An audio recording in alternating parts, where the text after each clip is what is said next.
Welcome back to What Brought You Here today. On today's episode, I sit down with Brooke, a licensed professional clinical counselor who has a passion for helping people create lives more in line with their authentic selves. Brooke has a passion for helping millennial and Gen Z women who are dealing with symptoms of anxiety, depression, trauma, and other life stressors.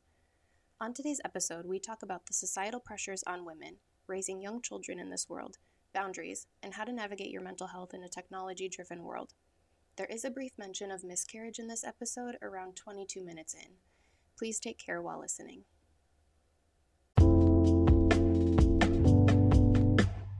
Hello, everybody. Welcome back to the podcast. What brought you here today? I am Ryanne, your host, and I am so happy to be joined today by Brooke. She is a fellow therapist in Minnesota.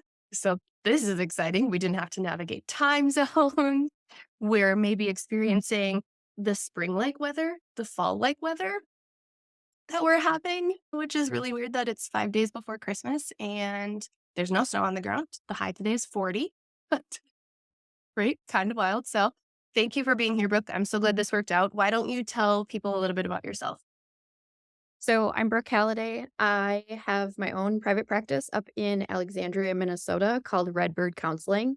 I serve millennial and Gen Z women who are, making the change of realizing that society was not set up for us to succeed and wanting to push back on some of those norms and expectations. And with that, the boundaries that need to change, the beliefs about ourselves, the anxiety that comes with all of that, and really just kind of helping women to create a world that everyone is welcome and accepted and happy. How long have you been in this profession? I have been in this profession for 8 or 9 years. I worked in group homes before I worked as a therapist, and so I've been in the mental health realm of things for probably closer to like 10 years. Yeah. How did you land on your kind of like niche Yeah. specialty? So I did EMDR training when was this? During the pandemic. Maybe like right after the pandemic started, I started getting trained in EMDR and working with clients who, were experiencing different types of trauma. And when I was younger, I had this goal to be Olivia Benson from Law and Order SV. And so I really thought that I wanted to work with either sex offenders or victims of sexual violence. And so when I started doing my EMDR training and I started really gravitating towards clients who have experienced sexual violence, I've learned pulling back the layers of like the sexual assaults and sexual violence in EMDR reprocessing that there's so many societal pressures and expectations. And I started getting really interested in that realm of things and just like the judgments we have about ourselves and how we get to those judgments and how much other people's perception of us influences how we choose to structure and create our lives. And so I just kind of fell into it, which kind of feels great actually. So Yeah, that's amazing. That's so interesting that you say that. When I was working, Brooke and I were chatting a little bit before we started this, that I worked in a couple inpatient settings, and I initially wanted to go for forensic psychology and work yep. as like a psychologist in like jury selection on big cases like sex offenders, murders. And I had just like kind of a scary experience working in the hospital. I was like, maybe this is not for me. My big thing Right. was I didn't wanna carry a gun, which is why I never wanted Fair. to be a cop, and 'cause one of my majors in undergrad was criminal justice, and so, like, I went through the whole program, and then at the end, I was like, "Oh my gosh, I have to do this skills training and, like, carry a gun and get tased and maced and stuff. Okay, I'm done, I'm good, we're gonna find a different path." Yeah. Yeah. It's not for everybody. That's okay. No. But I think we go into this field and profession with a hope or an expectation that we are going to work with this really specific population that is underserved, needs a lot of support, and that's not always the case. And that's okay too. Yes. I'm just curious. I want to kind of circle back to like the societal pressure, but I was just still looking through your bio on your website and it says thought field therapy. What is that? So that's the tapping that you do with, Oh, like, the meridian points. So that's thought field therapy. I primarily use it with people who experience anxiety or, okay. like, panic attacks. I do the tapping with sequencing to engage all the cortexes of your brain, which just kind of helps us process through things a little bit more quickly. Yeah. I think I'm more familiar with it being called EFT. Or like, Yes. yeah. Yep. Yeah. Okay. But that makes total sense. I love tapping. It's so cool. I have the Yes. tapping solution that I use. Okay. So let's go back to kind of the societal pressures and working with women and and maybe what you've seen through your experience now that we're coming out of the pandemic.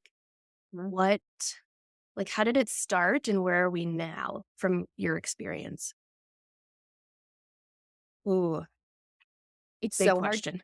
Yeah, and it's, like, so hard to differentiate between, like, my clients' experience of things that, like, happened for them during the pandemic to, like, currently, because I feel like I grew so much as a person and as a therapist in that amount of time too, and so I guess I'll speak from my perspective just Yeah. in I realized that I can set boundaries, and, like, just because something has always been doesn't mean it needs to always continue, and so I realized that, like, I don't have to go to every event that I'm invited to, and I don't have to raise my kids how other people raise their kids, and my family celebrations can look how I want them to, and my job can look how I want them to, and it's just, like, this whole mind shift of, like, no, you can actually do whatever you want, like, there's not rules out there that you have to follow, even though people are gonna tell you that there are. Right. Because society puts so much pressure on fitting into a box that's not made for everybody. Correct.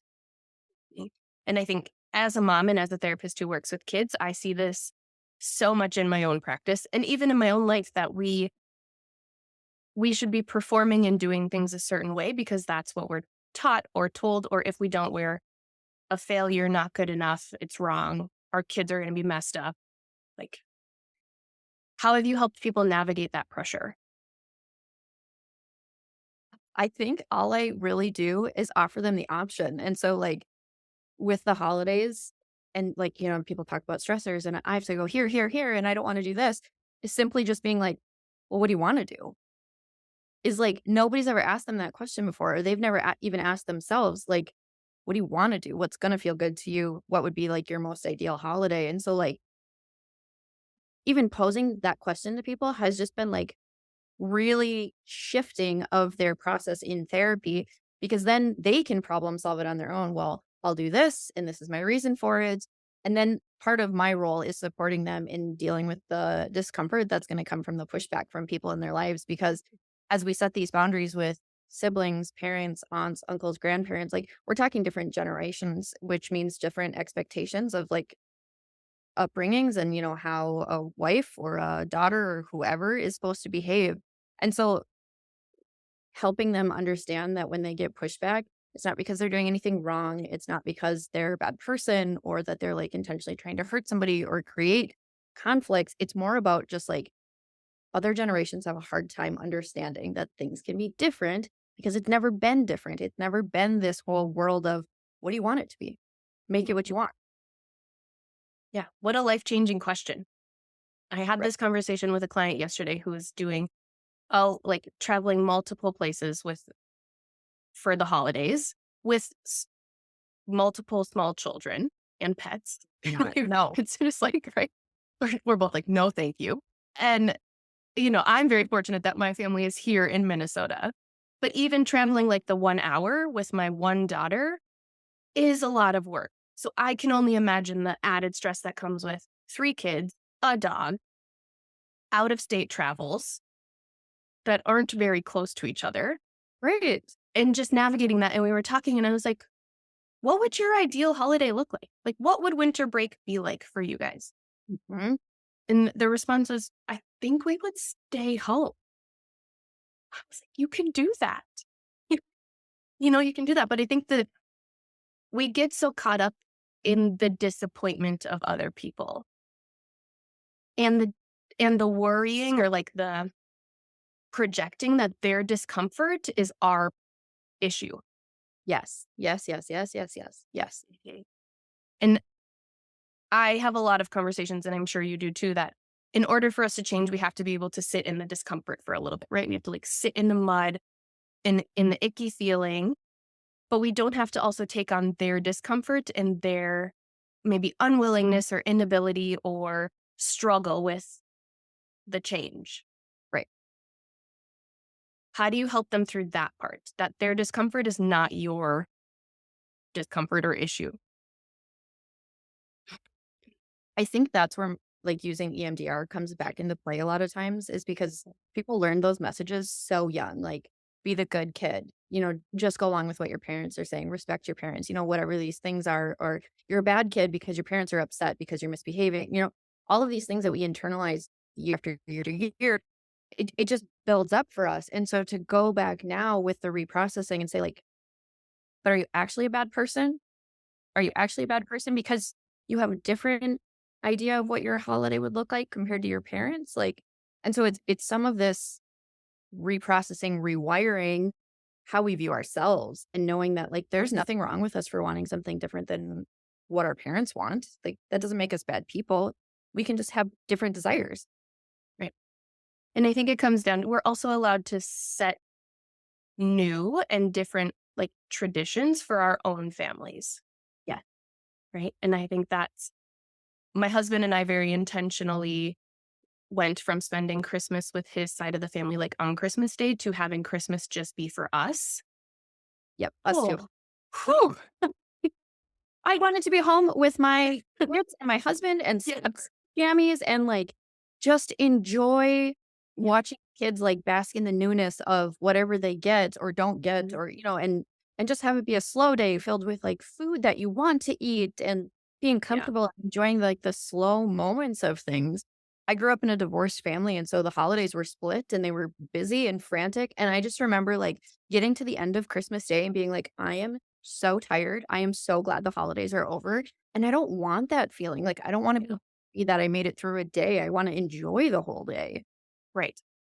And the day, then you have the traveling and like moving of all of the gifts and trying to manage everyone else's expectations. And I was just like, we were both like, we just want Christmas to be for our family.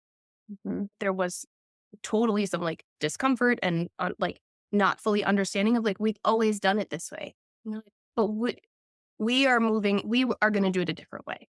Mhm. And that's okay. And that's what's best for our family unit. But you still get us on Christmas Eve. Yeah, We're it's not that I won't see you for the right. holiday. I'm just going to Yeah. protect days with the traditions I want to carve out Mm. with the family I created. Yeah.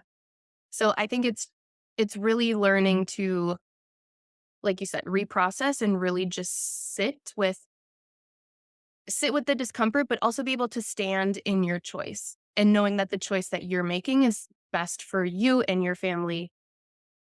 And at the end of the day, that's kind of what matters. Right. What other expectations do you hear your clients coming in with, or even maybe people in your social circle? Like, I am constantly hearing, like, I'm not a good enough parent, or like all of these gentle parenting, or like sleep training, or like whatever it is, the newest trend on social media is making us as moms and parents just kind of feel like floundering, like we're just treading water all the time. I think Maybe you that's, feel like, that just way.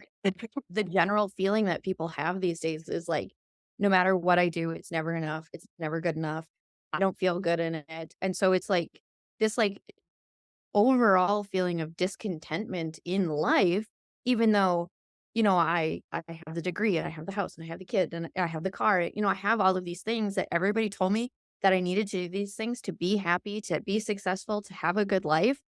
And I'm here now and I feel like crap. And Mhm. so a lot of it is going back and it's like, but did you want that? Or did society tell you that you want that degree? Did society tell you that you needed to get married right after college? Did you want to get married? Right? Like, it's a lot of this comparative, like, what's the life that you wanted? What are the things that are important to you compared to what are the boxes you were supposed to check? And now have you feeling empty? So Yeah, it's a that's a lot great of that. way. Yeah, and it's a lot of that. It's a lot of kind of like checking in with the relationships that people are pouring into in their life. Are you pouring into them because you've just had them for a really long time? It's family, it's high school friends, or is it because these relationships fill you up? These are Mhm. relationships make you feel good about yourself and your life, and these people help you to be a better person, which is part of what relationships are for. And so it's a lot of like really analyzing kind of the things we overlook regularly in our life. Mhm. Yeah, I think it's great that you bring up the relationships that you pour into, since my daughter was born in August 2020, like the height of the pandemic. And I think since becoming a mom, maybe like the last year and a half, I've seen a lot of shift in my friendships and in kind of the dynamics in my own personal friendships, maybe not necessarily like the shared friendships that me and my husband have in that social circle, but in just really learning to be okay that you're not we're not meant for everybody all of the time, and that's okay. Like people can come in and out of our lives and people are meant to serve purposes at different times, and throughout kind of the loss of some friendships, I've also gained really good friendships Mhm. that have felt easier and maybe more supportive and are just different because we can both be in the same season of life and, Mhm. like raising kids together or whatever it is. But it also just feels at the same time like, am I a bad person because I lost some friends? Like I because I think wasn't nobody able to maintain these relationships? we don't talk enough about the grief that comes from, like, losing friendships and, like, that it shifts us as a person to, like, have to make room for different people in our hearts and our life, and, like, to let go of that kind of feels like letting go of, like, a part of your life and moving forward, and, like, that's a lot of stuff to process through, and so if we're holding on to things, relationships, people that aren't in line with the season of life that we're in, like, we're not fully engaged in the season of life that we're in right now. There's no possible way. So, Right. totally. Yeah. And I think then you're just not fully engaged in the relationship, right? Like it's either surface level or it's forced or it just doesn't feel right. Or like one person's maybe not just like fully happy in the friendship or the relationship or whatever it is. And I don't know, it just feels like an interesting dynamic now that I'm inching closer to 40 of being like, it's okay that I don't want have a ton of friends. I don't want a ton of friends. I can't manage that. I Mhm. am, I am very much an introvert outside of work, and like the thought of navigating so many friendships or like acquaintances is very overwhelming to me. I have like Yes. 4 friends and I am totally fine with that. And it's a lot to try and keep up with friends. Like, people who have big friendships, I'm like, "Oh my gosh, you must have so much energy. How do you do that?" Right? Yeah. My husband is very much like the kind of poster child for extrovertedness. Like lots of friends, still all of his college friends, like, and they're very intentional about spending time together. And he thrives in that environment. I have kind of by marriage accumulated all of these people too, and they're amazing and wonderful. But I think still at the end of the day, like my little circle is I would also be okay without the other stuff, Mhm. right? Like if my life wasn't in this place that it is now and I just still had these 4 friends, I would be content. And maybe that's what it is, like being content with what you have and where you are. Because people on the outside might look in and be like, "Well, you only have 4 friends, like, you need Yeah. more friends than that." And so, like, again, that's society being like, especially in America where it's like more, more, more, we just need more constantly. And so saying like, "Oh, I have these 4 friends and I'm really content," is a really polar opposite to that, like, American mentality too. And so it like, Yeah. even recognizing that is a big thing. Mhm. And I think I have this conversation. I see some moms on my caseload of like, if you just have like your one support person, right? Like you still have your partner, or if you don't, but I think you really just need like that one person who is there for you no matter what. Like, no matter what the season is, no matter what you're going through, like you can bounce things off of. They're there for a hug if you need it. That's what's important. Yeah.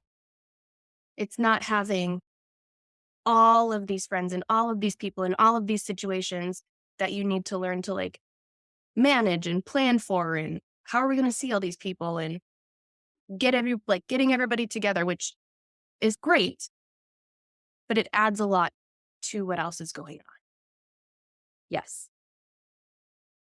and just the expectations that we need to have that many people all the time, which is interesting to me. Mhm. I don't know. I've been on a break from social media this month and I'm just like, maybe I keep this going. Let's go. I don't use social media for personal use. I basically just use it for my business. Yeah. And making that shift was so huge in like my own mental health. I didn't realize all of the things that were influencing my mood until I like removed them from my life. And then I was like, Mhm. oh my gosh, it is so much easier to make decisions based on just what I want, just what's right for me when I'm not constantly, having my mood shift because this person has this and now I'm jealous, or I said this Yeah. and it made me sad. And like, yeah, so such a big change. Yeah. I did this last year too, where I took off the month of December. And this year feels much different. I think because this past year I've kind of shifted to making it like more mental health based and more business focused. But I'm still just at the point of like, I don't know if I want to go back, or maybe I go back in a different capacity. But also, as we talk, like we are therapists in a world where we do have large platforms. And I think maybe it feels like some of the ability to get clients from some of those platforms comes from there too, of like I could have a pretty significant reach on Instagram and help a lot more people. I But think at about the the end, world that I want to create for like our yeah, kids. I think part of that is sharing the knowledge that like I've gained either through life experience or school or work, like putting that out there in a way that's like accessible to people where they're not having to pay for everything, where they can just consume something and like take it or leave it. It doesn't matter, but it's out there. And I'm putting positive hope, resilience out there in the world so people know it's possible. And yeah, like my kid is my big like motivating factor for things in life. And I just want him to grow up in a world that's better than what we had before, as our parents wanted for us. And so this feels like part of my way to do that. As much as I don't like social media, I also want the world to be better than what it is. yeah, I 100% agree. I'm curious how, do you mind me asking how old your son is? He is everybody wants a month. He turns 2 in March. So Oh, also, you don't have to talk in months. We're fine.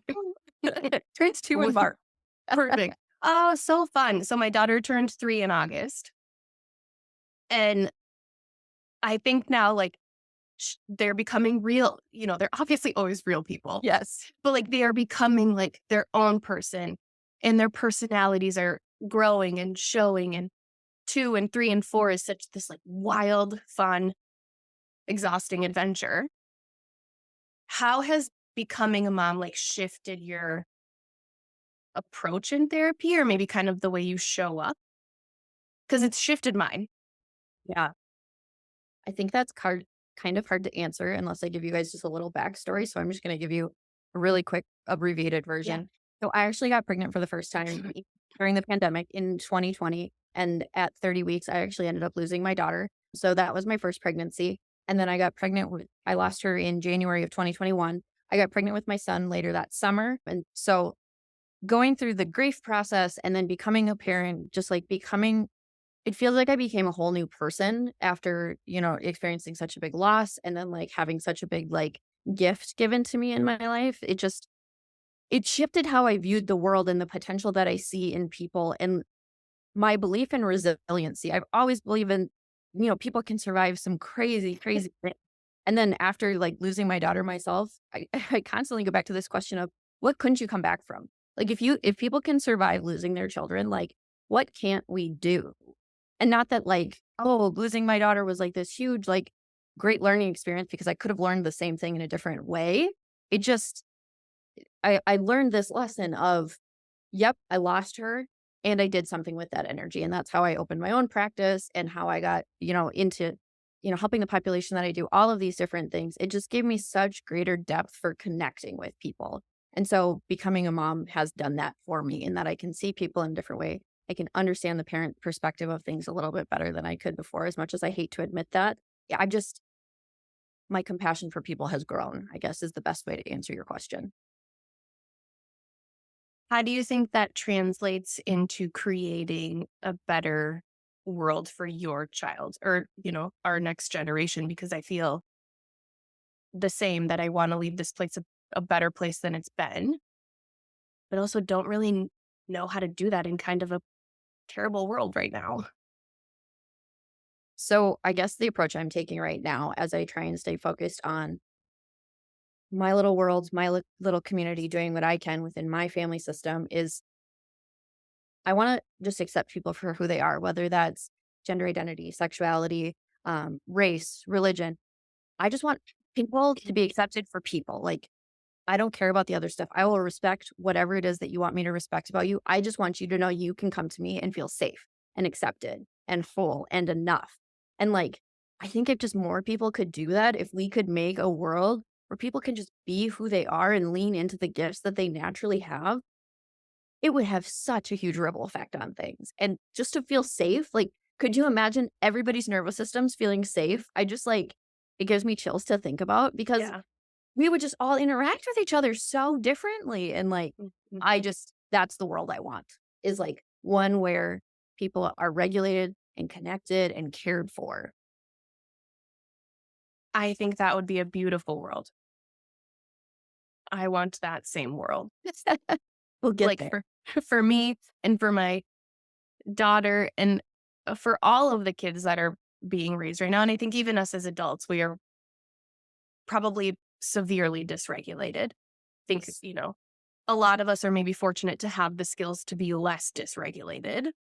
Think we're aware of it too, which is like one of Right. the generational things that millennials and Gen Z are faced with is like, we now know we're dysregulated. I would make the argument that generations before us maybe didn't realize how Right. dysregulated they were. Now we have the knowledge. So Mhm. you're starting with that knowledge, or going to continue to perpetuate this world that we've had for so long. And like, it's a heavy burden for us to carry. And I guess I would rather do something about it than just pass the buck to the next generation. Yeah, 100%. I think, and this has come up in conversations before, like in my office, on the podcast with other people of like, we think that the way we were parented was the right way.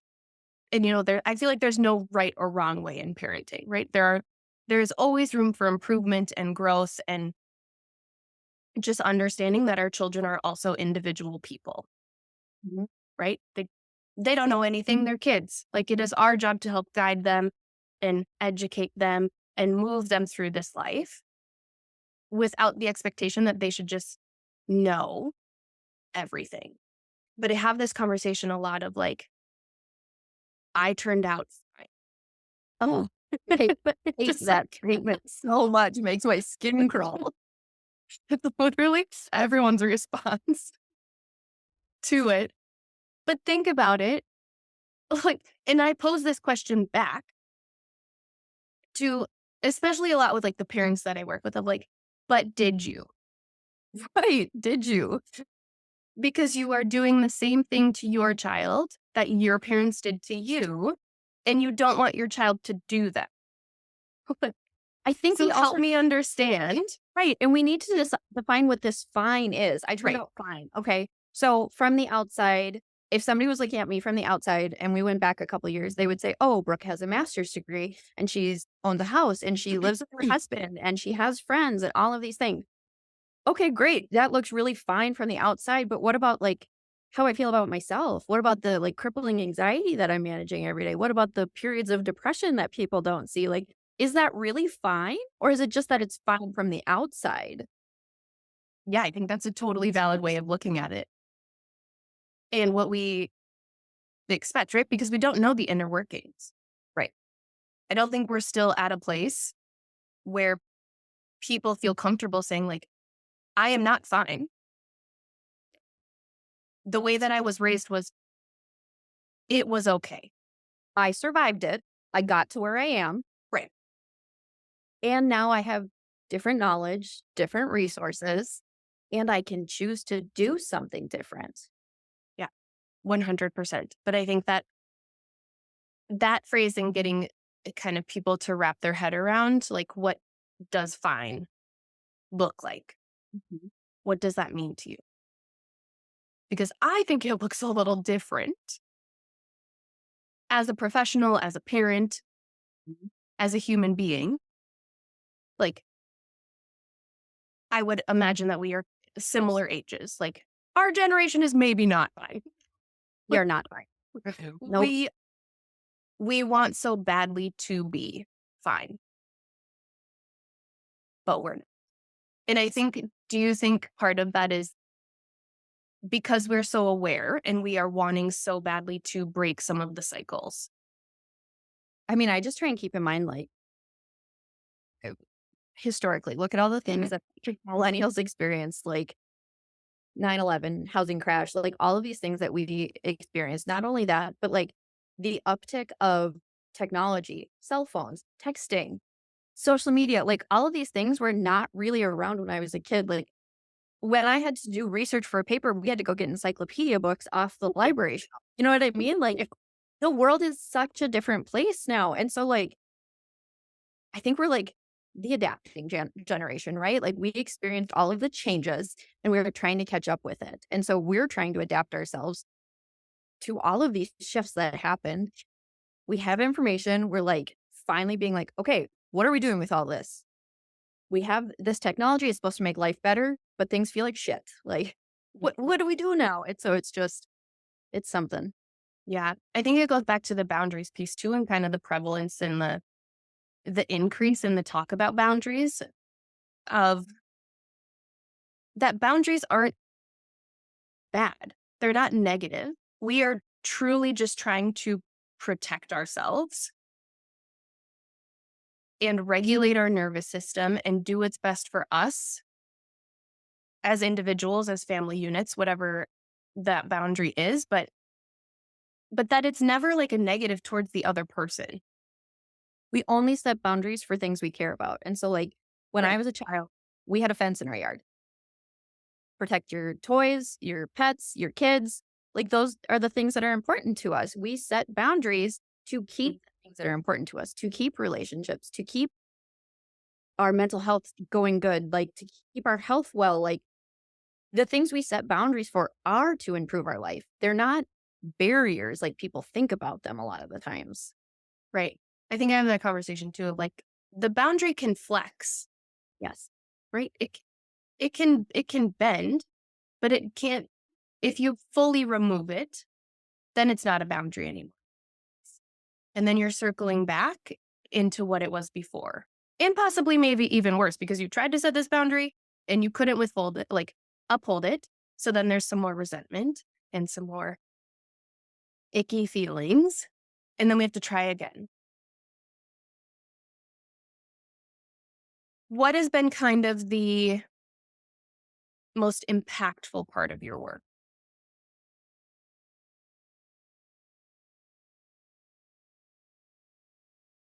Oh, gosh. How do I want to answer that? I feel like that could go so many ways. You have time. I think what feels impactful for me when I'm watching other people is when they gain the confidence in themselves to go out into their life and they make decisions confidently and they embrace who they are. And there can be this acceptance around the things that happen to me don't define who I am. And so when people like really own that, it is such a privilege to do my job, to watch people reach this place of acceptance because from the outside, like I know that they're great. I enjoy meeting with them. I know how wonderful they are. When they can get that themselves, it's like, it's so beautiful. I know they're going to go out in the world and they're going to make a difference because people like that make a difference in the world. Right. Then for selfishly for me, like it just reaffirms for me, like, people can change. This world can change. Like, this work is important that I'm doing with these people. It's hard, it's exhausting, and I'm gonna keep fighting the good fight for people, with people. Yeah. I think it's kind of that light bulb moment of, oh, like you get it. Things are clicking. We're moving towards something happier, lighter, better. And you, like us as therapists, like what a cool opportunity to be a part of that and to And help people shift their thinking. whenever people thank me, they're like, "Oh, thanks for all you've done for me." It's like, "No, no, you let me come with you, like, thank you for letting me be on this journey with you," because it just reaffirms for me, like, how good people are, and so, like, I would love to say we all go into this field because we're so altruistic and we just wanna help people and we just wanna do all these things, but, like, our work actually makes us feel good too, and, like, it keeps us grounded in the world too. Yeah, absolutely. I have. the client who I've been working with for a long time now, and she thanked me at our last session. She's like, this last year has just been so much progress. And I was like, you did that. Like, I just sit here and kind of like pose some questions and guide that, but you did the work. Yes. And I think that's really important for people to hear of like, you as the client, or you are the one who gets to like drive the bus. Mhm. It's not my job to tell you how to live your life. I can help you break it down and maybe see other perspectives, but you get to make the decision on which path you want to take and how you want to show up in the world. Yes.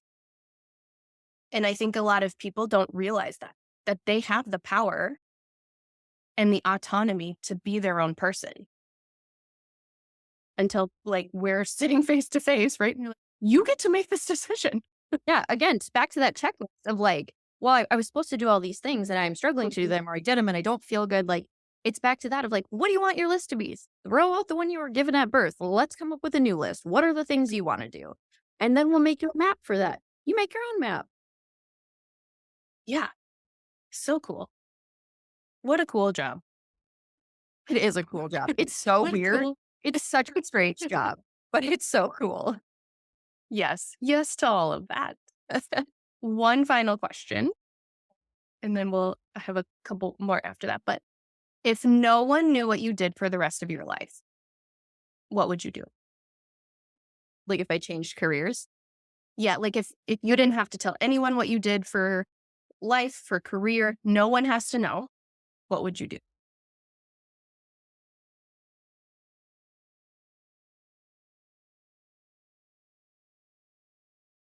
I think I'd have to be doing something in the same capacity where Yeah. I'm as much of an introvert as I am, and I could literally like hole up in my house for like months at a time and not see anyone. I think I would not be helping to create the world that I want. I would not be lit walking the walk. I would, be able to talk the talk all I wanted from social media, but if I'm not walking it, like, why are you going to believe me? And so if that's, engaging with my son in programs he's in and like being a healthy adult in that setting, if that's being a mentor to teenagers, to whoever, people in private practice, whatever that is, like, I think I would just still be like connecting with people as they grow, move through. Like, we need that connection for our nervous system again. And so, like, whatever that connection looks like, I think I would be out there in the world trying to do that in some capacity. Yeah, I love that answer. My answer has been all over the board every time I ask this question. I think it started with I would work in politics of like advocacy of mental health because I don't think I have the capacity to do that in my real life. Mm-mm. And I know that there are people who do, and I'm going to let them do the good work that they're doing. Right. But if I had all the free time, nobody knew, I would maybe like go be pounding down the politicians' doors of like, why aren't we doing more for mental health? Tearing down the system. Can I change my answer? I just want to tear down. Absolutely. I want to tear down all of the systems in America Yes. so we can focus on taking care of people physically, mentally, emotional needs, tangible needs. Let's just take care of people because, again, we are going to be better as a group, as a society, if we just take care of people and let them be who they are. I don't care what you look like. I don't care who you love. I don't care how you want me to pronoun you. Like, let's just be nice. Be Yes. nice. Just be nice and accept people for who they are. Yes. And I think at the end of the day, like, they don't have a 99.9% of people don't have a direct impact on us, right? Like, Correct. you can let them be and let them live their lives in a happy, healthy, peaceful way. There's no reason to intervene. And I think I will tear down the systems with you. Being peaceful is going to have a greater impact on your life than Yes. everybody being in heterosexual relationships. It just is. Right. Totally. Totally agree. 100%. Brooke, where can people find you? They can find me on all of the social media platforms, I believe. So handle for Instagram and TikTok is Redbird Counseling MN. Facebook, it's Redbird Counseling MN 21. I think I have a YouTube. I don't know what that handle is. It's up and coming. It will be there. Okay. And then on my website, redbirdcounselingmn.com, blogs, other resources, all the good stuff there. Did we meet on Threads though? We met on Threads, and so, like, I got on Threads, like, the first week it was coming out, and I was like, "I'm gonna make all the new friends, and I met so many people that first week, and then I got overwhelmed and was like, "We just need to take a little break." But yes, we met on Threads. Yeah, I deleted mine. I was like, this is too much. So much, I so much. just Instagram is my place. I Yep. deleted my TikTok a couple months back because I had a TikTok go viral and it was not good. The TikTok was good. The TikTok was amazing. The comment section got buck Oh, wild. no. So I let it run for a while. It got up to like 50,000 views. And I was just like, you know what? These people, I put out what I needed to put out. The people on Instagram were very supportive. And I was like, these are my people. So Yeah. this is where I'm staying. TikTok is a whole new animal. What are you going to do on YouTube? So, I am pulling over my reels from, like, Instagram, Yes. TikTok, so they're all just kind of in one place, so you don't have to filter through, like, the images that I put out there as well, if you don't want to, so. Oh, I love that idea. We'll see if it grows into something else in the future, but for now, that's the goal, get it up and running. Yeah, I love that. Any final thoughts that you want to leave the listeners with?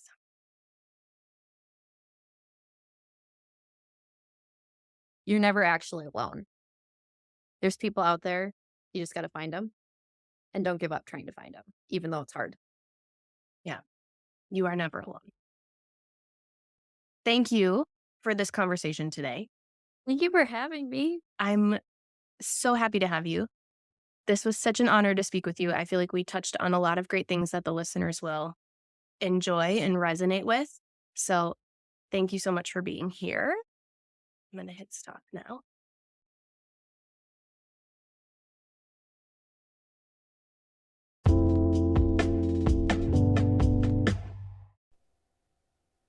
I hope you found today's episode supportive.